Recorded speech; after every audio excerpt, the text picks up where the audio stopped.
Welcome to Powered by Authenticity. I'm so happy to have everybody back again this week. And if you're new to the podcast, thank you for joining. We like to have a lot of fun here at Powered by Authenticity. And this week is indeed fun and something new. And I'm just so excited to have a discussion with a panel of just intelligent, powerful, impactful women who are truly making a difference in the world. So I'm really happy to welcome Dr. Leigh, Rana, and Heimy to the podcast. Welcome, everybody. Hey, thank you. For the welcome. All right. Thank you, Emily. Yeah. And Dr. Leigh, I would love for you to kick us off with some introductions. Tell us a little bit about yourself. Happy to start off. So I am based near Greenville, South Carolina, and I started out my career like many did as a grad student, and then I became an assistant professor at Texas A&M and was an Alzheimer's researcher and did neuropsychiatry research. After about 10 years, I jumped to pharma and was a medical science liaison for 10 years. I pivoted back to education, then became a pharma and biotech recruiter. And then the pandemic happened and nobody was hiring, so I pivoted again and worked for a medical information company. And now I'm the CEO and founder of Career Catalyst Edge, which is a career coaching company focused on pharma and biotech. That's amazing. That's great. A couple of pivots there. I think we can all appreciate that. And I apologize, Rana, would you prefer to go by Dr. Mustafa? How would you like us to address you?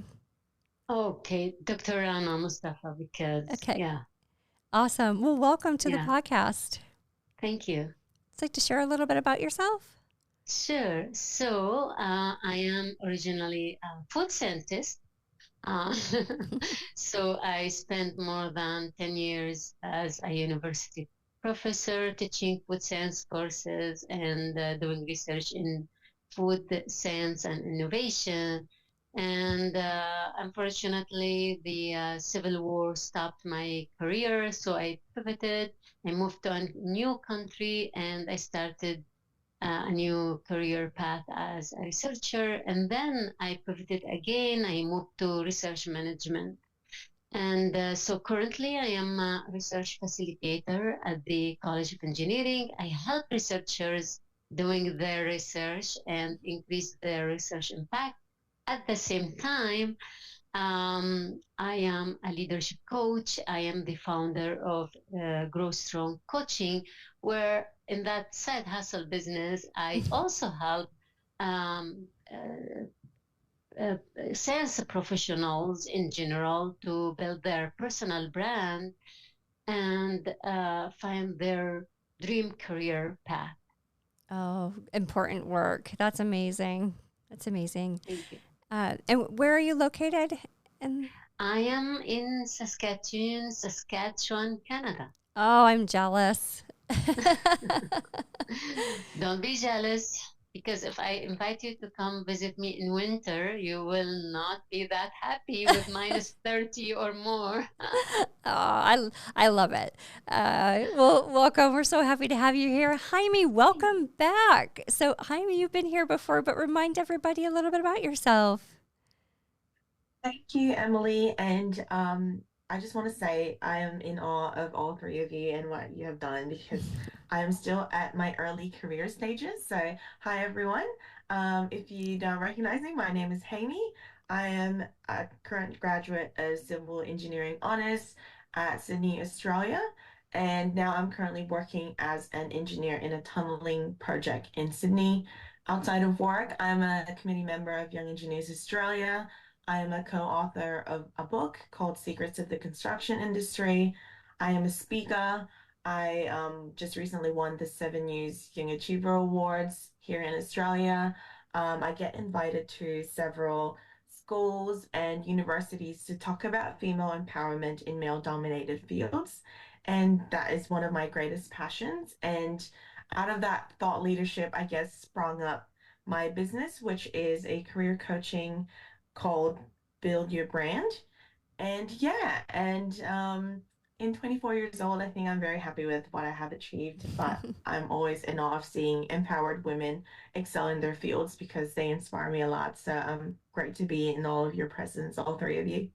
Thank you. Well, thank you for those kind words and welcome back. All right, we like to have a little fun before we get kicked off. So our icebreakers are usually pretty fun. Today, because it's starting to be summer, I was wondering, do you have a favorite summertime like getaway that you always look forward to? Dr. Rana, you want to get started? Well, I love going to Banff, which is like 6 hours drive from where I live. And in winter or in summertime, it's the most magical place that I ever seen so far. So I love it, and I love to go there every year. Oh, wonderful. I've seen pictures. It's just absolutely gorgeous. Yeah. Dr. Leigh? I just came back from my vacation down in Charleston, South Carolina. Oh, So nice. I mixed a little work. I'm on the board of directors of Just Be, which is autism and neurodiversity focused. And after the board meeting was over, I went to the beach and took my daughter to Charleston and Isle of Palms, and we ate a lot of really good food. That's one of the best parts about vacation. Absolutely. And Charleston's one of the top places on my list to go. Nice. Heimy, how about yourself?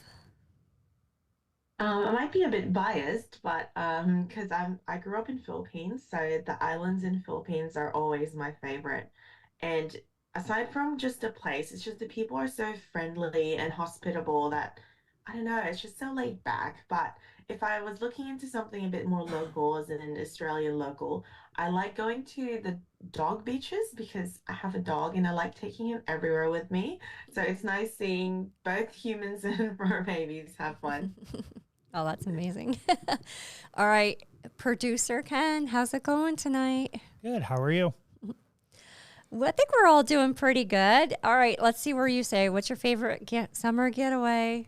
Well, as much as I do love our trip up to Northern Ontario, I've really started liking the one just a little tiny bit further south for my half Ironman in Huntsville, Ontario. Oh. That's become one of my favorite ones to look forward to. Yeah, Huntsville. Second year doing this one, so.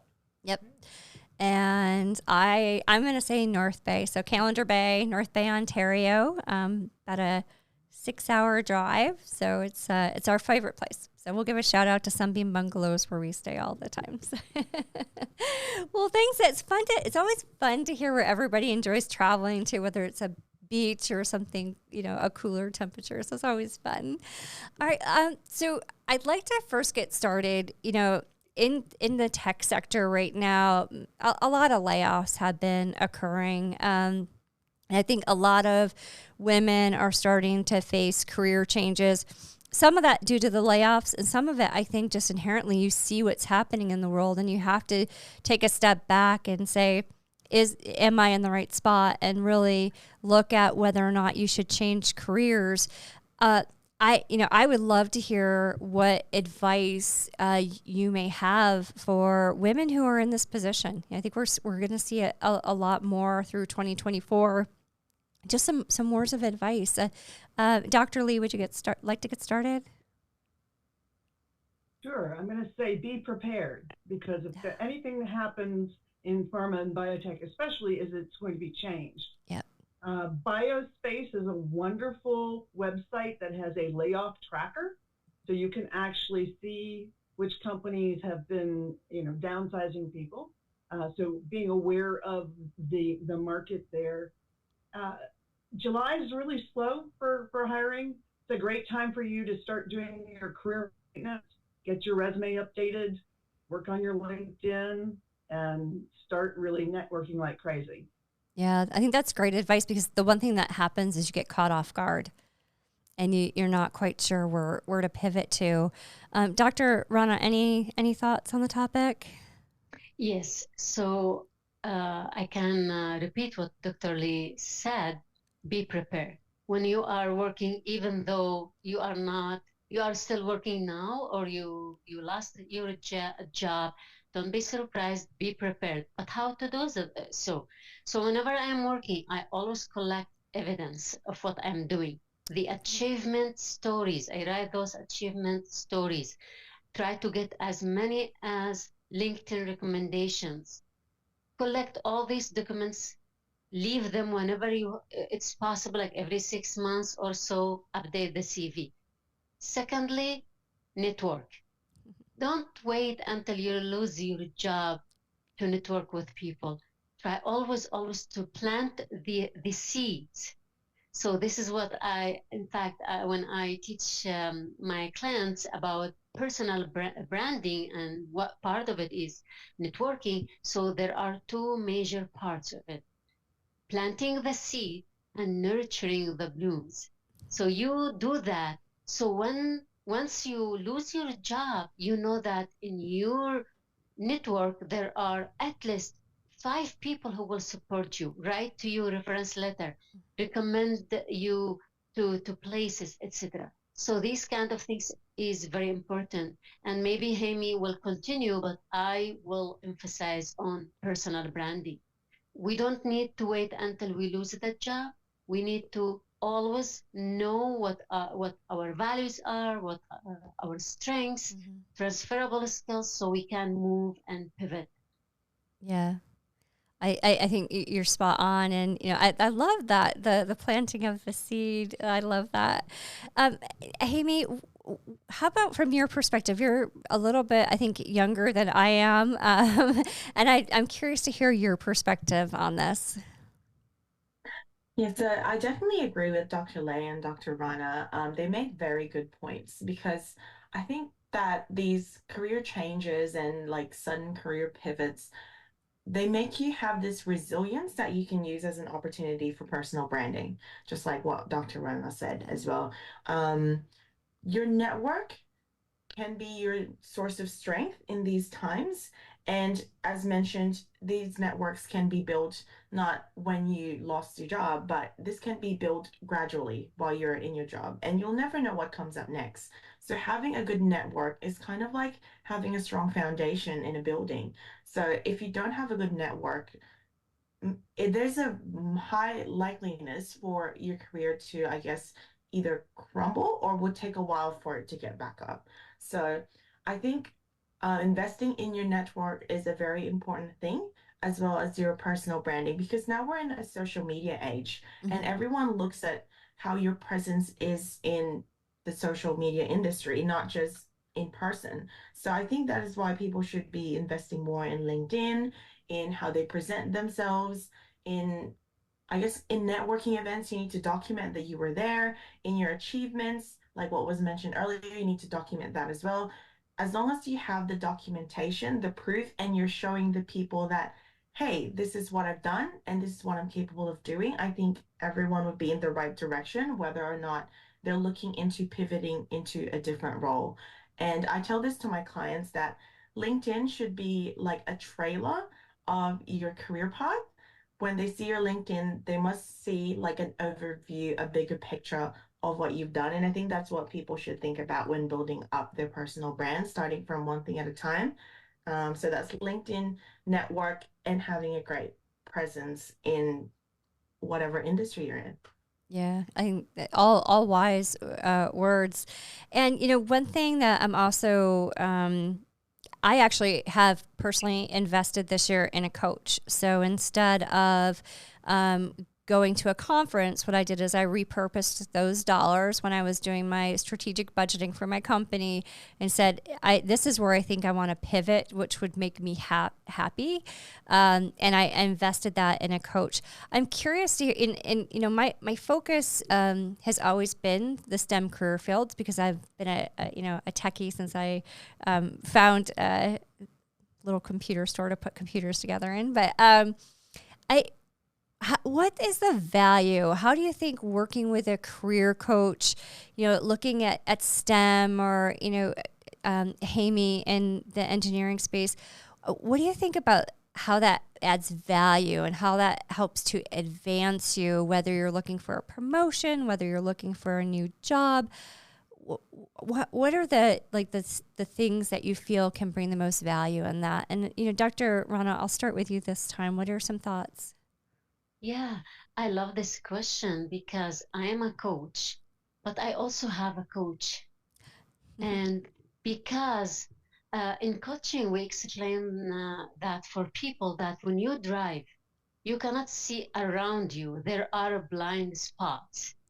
And the coach is there to help you see those blind spots, to help you have your to help you see things with clarity.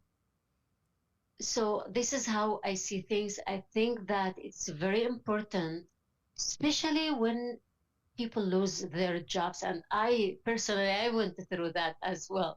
Um, for us women, the first thing that it hits us very hard is more emotional than like more emotions, more assumptions than reality. We think that we were rejected, we our self-esteem goes downhill, etc. So having a career coach or a coach in general, where the coach help us not to dwell on the problem, find out what can we carry with us to build our future action plan. And this is very powerful. And I believe that everyone can benefit of having that career coach or business coach or even life coach when things are not the way that we want in our life. Yep. Yeah, it's so true. And, I'm finding that even working through the process myself, it's like, because when you don't know where to start. Dr. Leigh, what are your thoughts on the topic? I became aware of coaching when I was in pharma, and our senior director brought her life coach to every national meeting, and we had workshops with her. And then everybody that was associate director or above works with this coach. So I went to my regional director and I'm like, what do you talk about? She says, we don't actually talk about work. We talk about all the things in my life that need to go well so that I can show up well at work. I'm like, okay. And so when I transferred from my first pharma job to my second one, I had a sign-on bonus. So I allocated those dollars to hire a coach. And then I, over time, found out that I was just spontaneously coaching my team. And so then I went through a formal coaching training, and now I have a business. So obviously, I believe in the power of coaching. Yeah. And when you talk about allocating your dollars, yes, you need to have money for networking. Is that going to a conference? Or is it starting your podcast? Is it paying for a premium membership somewhere? Where are you going to put your money? But for me, paying for a coach is just, it's like going to the dentist now. It is on my to-do list for maintenance, and I pay for it gladly. Yeah, I love it. And the value that comes out of the conversations, it impacts every area of your life. I went into it thinking I'm solely focused on how I pivot to more of a speaking career. And boy, there's things that we talk about that have nothing to do with speaking. So it's interesting. Heimy, I'd like to pivot the question just a little bit to you, because I know you are more recent out of university. How important do you think it is for women who are entering into career fields, just coming out of college? How do you think universities should start to pivot to help to support new graduates with coaches? Yes, I totally agree. I definitely think universities should invest more in coaching and mentoring, especially one of the things that I experienced while transitioning from university to industry is kind of like you're being thrown off a cliff. Um, they would like to just prepare you at the very last year, and then it just cuts off, and it's like, okay, you're on your own now. I think there should be a transition there, and I think that's where a coach comes in, because it is having a coach for me is a form of self-investment. It's kind of like, I guess, a loan in a house where you pay it little by little by little. That is like my perspective in having a coach is they guide you a little by little by little until you're fully paid off the loan in that case. And until then, it just doesn't cut off having a coach. It's a lifelong commitment for me. And for me, a good coach is someone that also has a coach. So I was happy to hear that Dr. Rana's coach has a coach, because that means they're also committed to lifelong learning. And I think it's very important because coaches don't necessarily, like good coaches, necessarily don't direct you or order you to, like, you have to pick this career, pick this career, pick this career, which unfortunately what other universities do. They kind of dictate more than guide, wherein a coach guides. A coach is kind of like a light in a tunnel, and then you find your way. So a coach helps you find the answers to your questions within you rather than telling you what they are. They let you come into this form of self-realization that is, I think, a much better learning experience rather than dictating it off of you. And that's why I think the transition from university to industry should have a coaching, mentoring aspect to it. Yeah, I think it's well, I think a lot of times, whether you're coming out of university, you lose your job abruptly, you're just trying to figure it out, like where do you go and what's what's next. And I think one important thing that people can do is take a pause to write down their transferable skills. So, if you are in university, there's time management pieces that, you've had to deal with, right? Getting between classes, getting your work done. If like for me, I stayed at home for a little bit with my son and daughter. Okay, there's time management. Somebody, when I asked this question, said, I just kept my kids alive. And I think that's a pretty big transferable skill. So, Heimy, what do you think the value is? What are some of those things that when I say, what's your perspective on writing down transferable skills and taking that time? What are some thoughts that you have on that? I think that's a very important thing because soft skills are one of the most, I guess, ignored skills when you go into like studies, but it is the most important thing once you go more and more into industry because you see a lot of people that are great at a technical level, but once you expose them in the soft skills side, that they're definitely lacks. So I think it is one of the things that people should highlight and put importance in. And in terms of writing it down, I believe that if you don't write it down, it technically doesn't exist. So I believe that everyone should write down all of the skills that they have, categorize it, and that's how they kind of sell themselves, or that's how they present themselves, I guess, when they're building their LinkedIn, when they're building their resume. Because I always had the bad habit when I was at uni to be like, I'll just remember that. I won't write it down. But I'll never remember it. I'll forget it. So if you don't write it down, that skill technically doesn't exist. So I think there's a huge importance in writing those skills down, especially your soft skills, because that is what will set you apart in a room full of people. Because you can be the smartest person alive, but if you can't communicate that, I'm sorry, you're not a good use of resources. So don't underestimate your soft skills and write them down so that they exist. And Dr. Leigh, when you're coaching your clients, what is that exercise? Do you do an exercise with like, let's write down and think through and encourage people?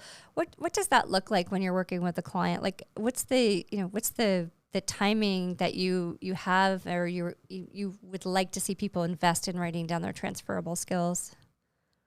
So first thing I like to do is to help them to understand what, like the World Economic Forum has said, are the top skills that are being hired for, because around 40% of skills in a few years will be obsolete.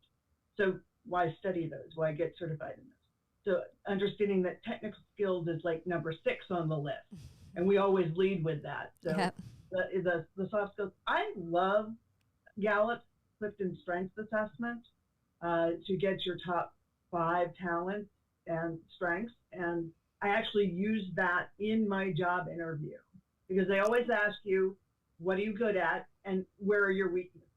And it gave me all the language I needed to say that I'm strategic, I'm a maximizer, ideation, input, and relator. I'm the person you want to have on a brainstorming team All the administrative stuff is way down at the end. I can put everything into a spreadsheet and do it for my job, but I don't love them.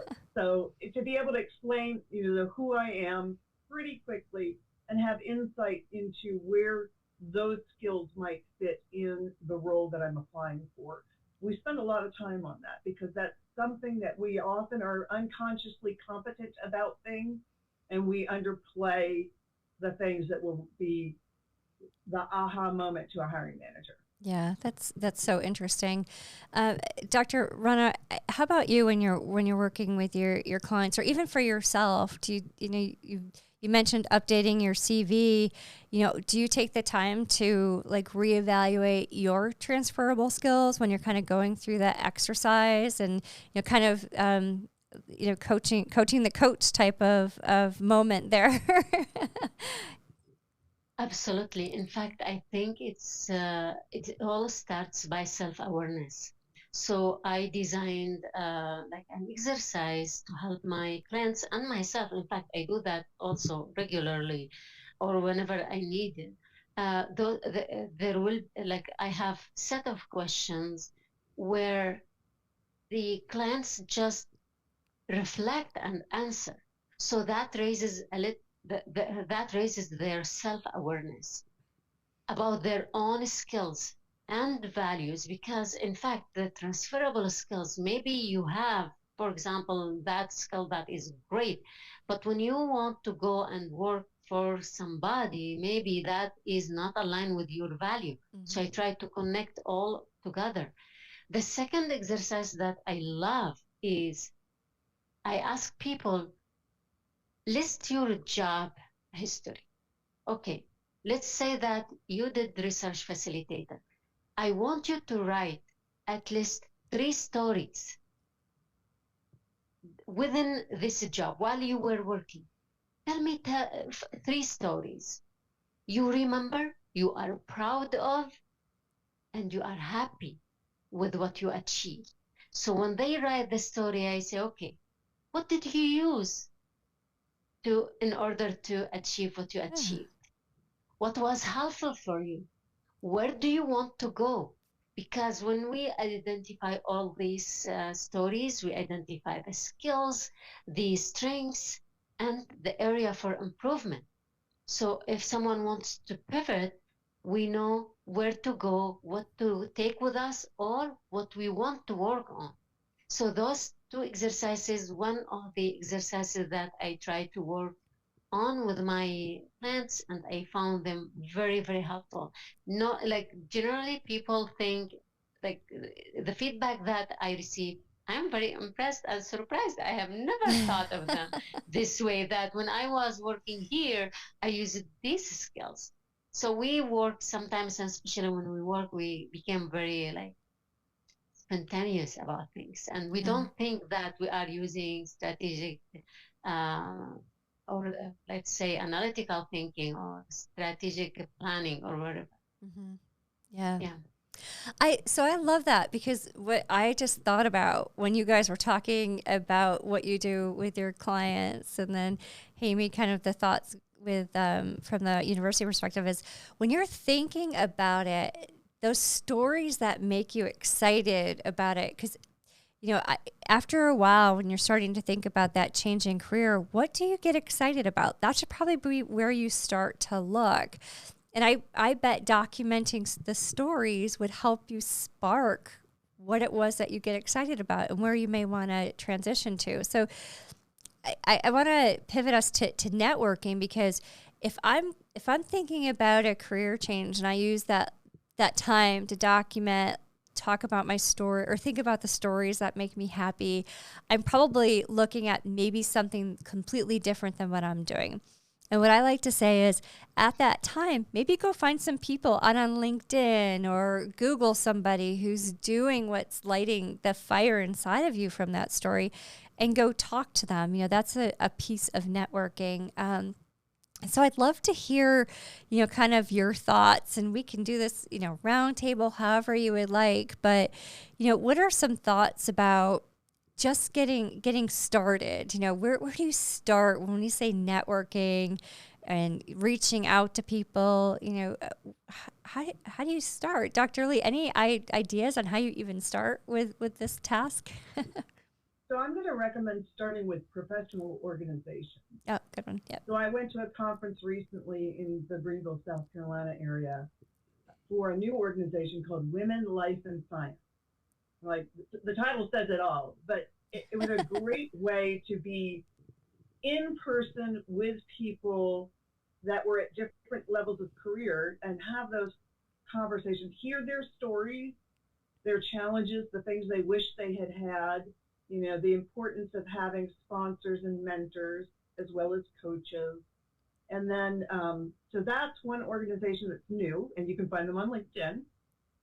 Women in Bio has been another organization that I've been involved in. And then also the Healthcare Business Women's Association. Oh, yeah. Yep. One that is an international organization as well. And so some have webinars that you can do on demand. Some I've done speed networking through these organizations. They have young professionals. They have options for people that have been laid off to help them with their career. So when you look at where is your money going to go for your budgeting for your career, I would pick at least one professional organization and make a commitment to being active in that. Yeah. And, we pay a lot of money for college, and then often we don't do anything afterwards. So it's like this is like taking a college class. You should just budget for it. Yeah. Yeah, you're completely right. Dr. Rana?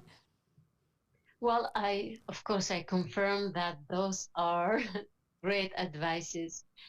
What I noticed regarding networking, some people are introvert, some people are very shy. So when you mention networking to them, it intimidates them. And what I noticed very helpful is starting by knowing our personality types. So if I'm an introvert, I understand that these kind of activities might intimidate me. Or maybe I need more. Sorry. Yeah, it's funny. I was voted quietest in my graduating class. There's a picture of me, and now I run a podcast and stand in front of lots of people, and it's funny. You wouldn't taking that self-inventory, like you're saying, Dr. Rana, and just having that moment to be able to categorize like what your personality type is. Absolutely. So let's say I am shy, I'm an introvert. So we start by the self-awareness. So we know that the client know that when they go to conference, they don't like to stay for 5 hours, but it's okay. Yeah. So they are aware, you know what? I don't like staying around people that long. So I will identify ahead of the time. I will identify 3 people or 4 to talk with, be comfortable with, people who I have not talked to in the past, and go home. So just knowing these things help them go over that barrier to networking with people. The other thing, there is an exercise that I really love, which is, as I mentioned before, we need to keep networking with people. But how? So I like the exercise, which is personal advisory board. In that, it's imagine yourself like you are the CEO of a big company, which is your life. And in each area of your life, you need someone to sit there and be the chair and keep connection with that person. So we women, as I mentioned before, we feel sometimes low self-confidence, or if we have a family, we have parenting problems, or we have, let's say, divorce problem, etc. So if we have in that advisory board, we have someone who we trust, we talk to, that will help us to improve our life in general, and that will affect our networking, because if you are not happy or if you have troubles in your life, you cannot go network with people. It's hard, especially for us women. For example, for my career advancement, I choose one person. For example, for something else, like I choose different people from each category, and I try to keep the connection with them. let's say once a month or a few times a year, talk with them, ask them about advice, etc. The other thing that helps with networking is LinkedIn.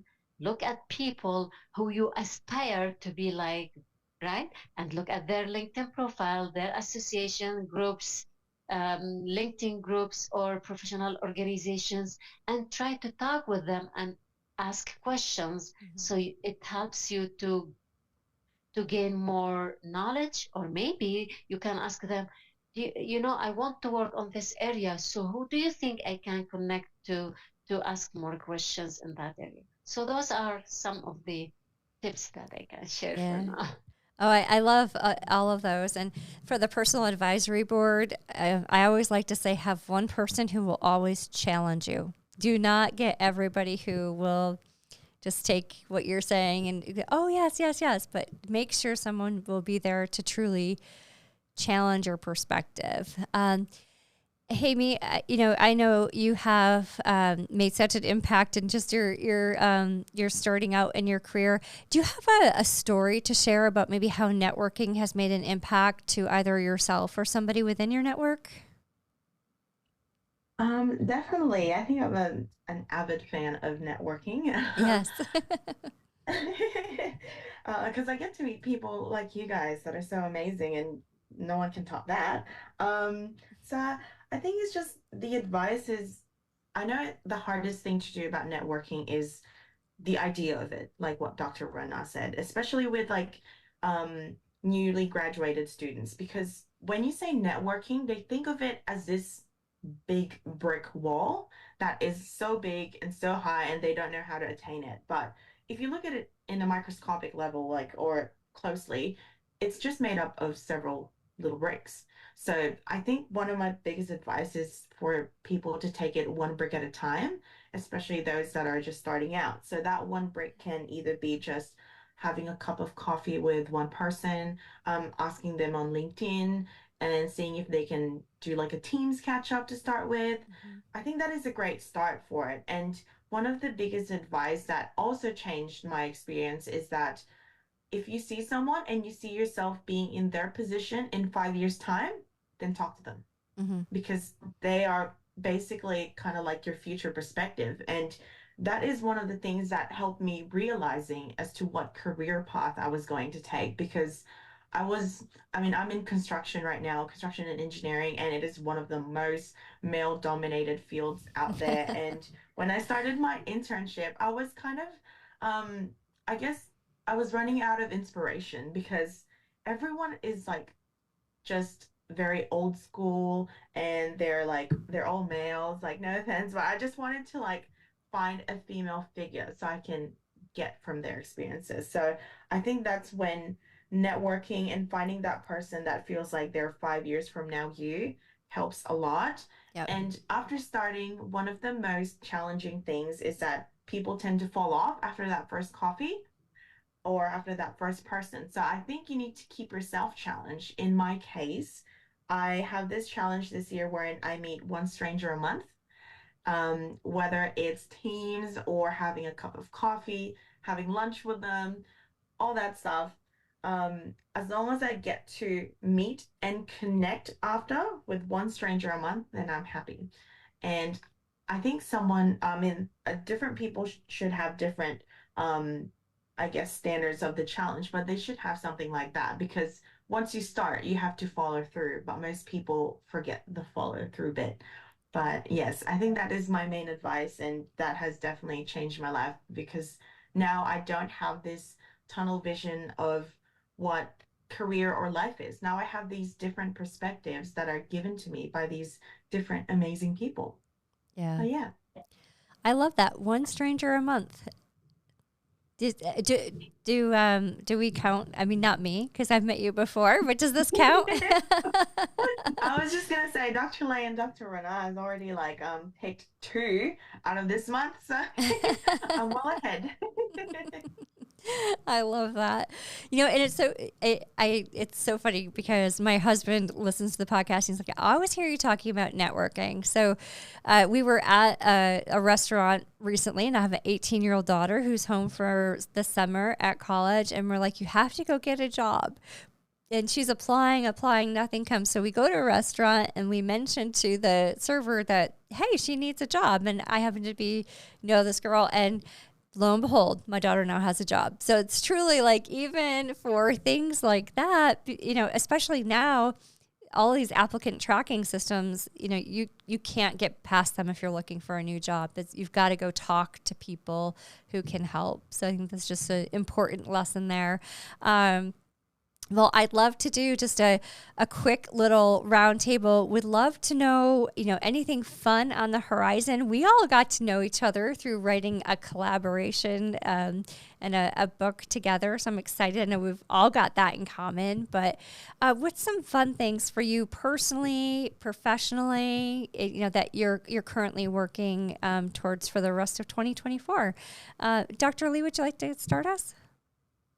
So I launched with two colleagues the Faces of Neurodiversity campaign, and we are highlighting people that are neurodivergent. So I have a late in life ADHD diagnosis, and I've written about it in a book called She's an Overcomer, which is an international bestseller, and my chapter is called Inside My ADHD Brain.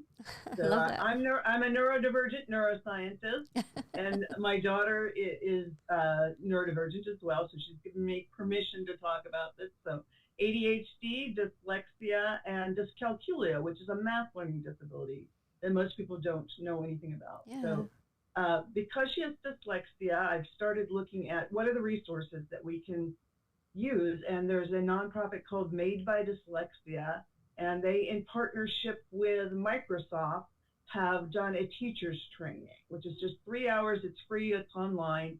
And so I have several other women that are moms with neurodivergent kids, and we are going to get that training into the school system here in South Carolina. And that's my fun.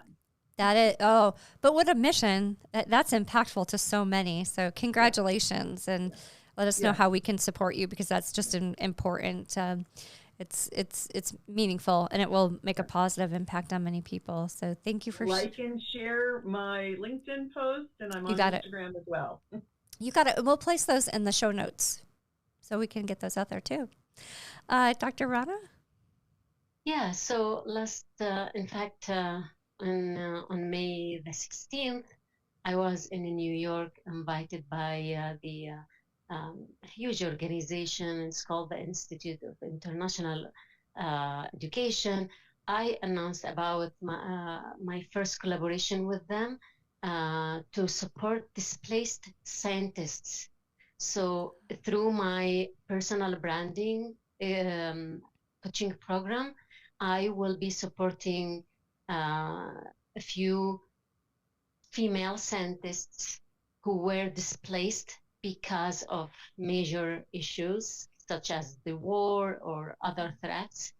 And I'm very excited about it. I was also displaced because of the war, being able to support other women and help them in that transition so they can find a decent job, better career path in their new home is something very close to my heart.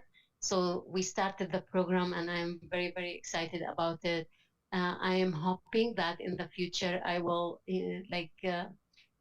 this program will include more people.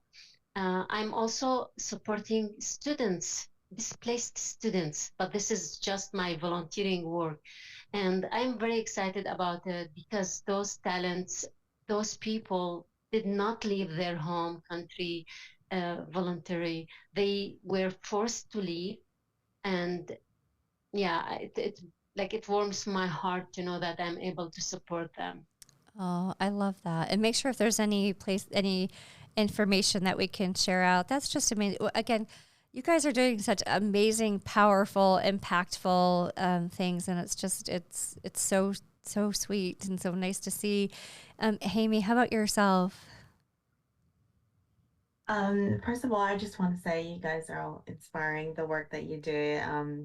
like I said earlier, this is why I reach out and network, because you get to meet amazing people like Emily, Dr. Rana, and Dr. Leigh. So thank you so much. Um, so with me, I just have a lot of schools lined up. So what I do in these schools, which I think is the most fun thing ever, is I start by talking to the kids and telling them what it's like being a day in my life without telling them my job.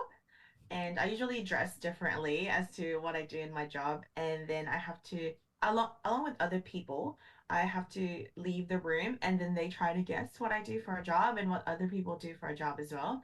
And then we all come in wearing the clothes. So for me, it was me wearing my hard hat and my high vis. There were female tradies, there were female electricians, female carpenters, and there were male nurses and all that stuff. And we all come out, and then you just see the faces of these kids, and they're just like, "What? Oh my God, I didn't know that girls can do that. I didn't know that guys can do that." And yeah, I think that's one of the most fun things ever. So there's heaps of that in terms of the schools that I'm about to go to that are lined up. And I have other commitments in universities as well, trying to help um, the students find their feet, especially when they're at the end of their studies. Because, like I said, the unis just like throw you off a cliff. So, having that support with that transition would really help students in terms of knowing what to do next and finding a network and getting them prepared for just what the industry is now that they're out of studies. That's me. And what a difference you're going to make in their lives, like being able to hear firsthand. And then they also have you as a networking contact, you know, that ask questions and be able to go back and talk to. So, you know, what a difference and an impact you're making in those kids' lives. It's just amazing. Well, I want to thank you guys for being on the podcast tonight. I learned some great tidbits. I thought it was great advice. I just enjoyed our conversation. So I really appreciate all of you. I know it's hard to carve out time to hop on, especially on a Thursday evening, but I do value and appreciate you being here today. So Dr. Leigh, Dr. Rana, Heimy, really appreciate you, and thank you for being here. Thank you so much. And hey, producer Ken, thanks for being here tonight. You got it. And I'd also like to thank Go Art here in Batavia, New York. Again, they continue to allow us to use the podcast space in the Creative Arts Center and help to sponsor through community support. So it's amazing to see that. And I want to thank them for their continued use. And I just hope you all have a great rest of your week. Thank you for being here. And I hope everyone has a great rest of their day. Thanks, you guys. Thank you. Bye. Bye.